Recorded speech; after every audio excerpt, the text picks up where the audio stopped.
अस्सलाम वालेकुम, मैं आपका होस्ट मोहम्मद अरशद। आज एक नए अंदाज से आपको एक वीडियो लेकर आया हूँ जिसमें चीफ़ करेक्टरिस्टिक्स ऑफ रेनेसांस मैं शेयर करूँगा।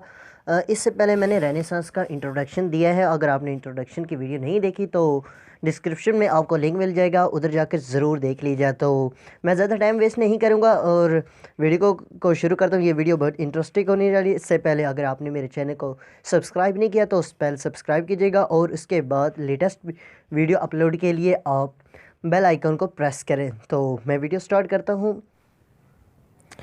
The English Renaissance was a cultural and artistic movement in England. It is a fitting title to describe the revived interest in science, art, and literature that swept across Europe during this period.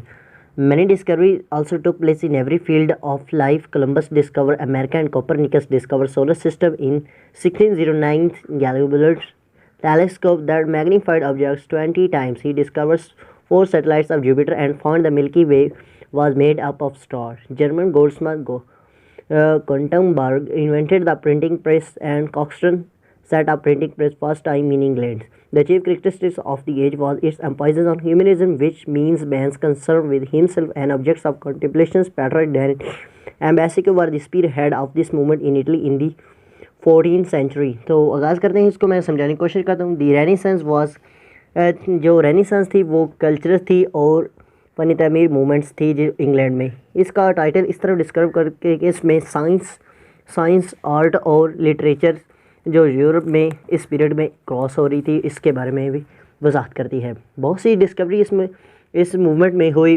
मिसाल के तौर पर Columbus ने America discover किया, Copernicus ने solar system और Galileo bullet ने telescope, जो कि कोई भी चीज़ 20 दफ़ा बड़ी करके दिखाती थी। और उसने ही डिस्कवर्ड 4 सैटेलाइट, उसने 4 सैटेलाइट ऑफ जुपिटर्स और मिल्की वे जो की स्टेट का हजूम तैयार किया था और बताया था। Golden Smith Gutenberg inventing the printing press, Gutenberg में प्रिंटिंग प्रेस जो थी वो इन्वेंट की और कॉक्सटन ने पहली मरतबा इंग्लैंड में इसका सेटअप बनाया। तो मैं अब स्टार्ट करता हूँ chief characteristics of the age. The chief characteristics of the age was its emphasis on humanism, which means man's concern with himself and objects of contemplation. Patrick Danity and Basico were the spearhead of this movement in Italy in the 14th century. इसमें वो कहता है कि जो है ये ह्यूमनिज़म्स, उसमें इंसान के बारे में कंसर्न बताई जाती है। ह्यूमनिज़म उस वक्त मूवमेंट चल रही थी 14th सेंचुरी में, इंसानियत के हुकूक के बारे में बात हो रही थी। The second aspects of humanism was the discovery of external world and its significance for the man, but more important than this was that the writers reflected their visions inward and become deeply interested in the problems of human personality through the proper study of mankind was man।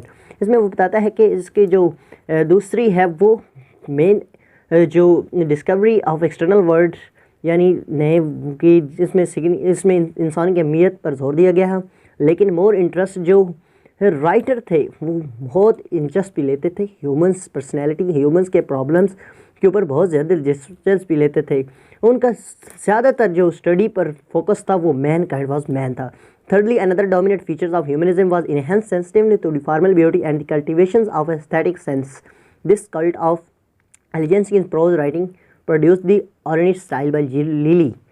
Through it suffered from exaggeration, pedantry and hyperbolic language. इस characteristics में वो बताता है कि इंसान की वो ज़ाहिरी sensitivity और सेंस जमालियाती हुस्न और इसकी कल्टिवेशंस के बारे में वो बताता है कि किस तरह इन्वेल्ट हुई और लिली ने किस तरह इसको राइटिंग किया हो।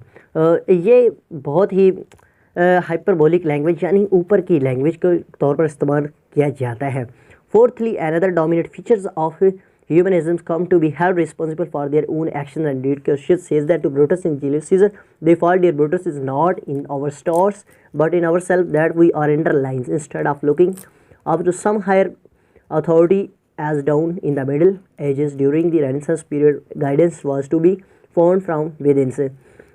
इसमें वो बताता है कि इंसान के जो आया और उसने अपनी ज़िम्मेदारियों को, अपने एक्शंस, अपने कारनामे को इस तरह ब्रूटस सीजर कहता है कि इसमें उसने एक शायर किया, the for dear Brutus in our stars but in ours that we are underlines. Instead, Birashub are looking देखने में some higher 30 some 30 words down is the middle age. Guidance was to be found from guidance. इसमें उसने अब मैंने जो कोशिश की है इसमें वो इंसान के बारे में कहता है कि इंसान की किस तरह इसने मदद की और इस तरह की। अगर आपको ये वीडियो पसंद आई तो प्लीज़ लाइक सब्सक्राइब और शेयर कीजिएगा, और इसका डिस्क्रिप्शन में आपको पूरा पेज मिल जाएगा जो आपके लिए बहुत मुफीद और साबित होगा। Thank you. आपको ये वीडियो कैसी लगी इसके बारे में कमेंट्स कीजिएगा, और मेरे चैनल को सब्सक्राइब किया BS इंग्लिश जो है चैनल उसको सब्सक्राइब कीजिएगा, और ऐसी वीडियो के लिए बेल आइकन को प्रेस करके ताकि हमारी लेटेस्ट अपडेट्स आप तक पहुँच सके।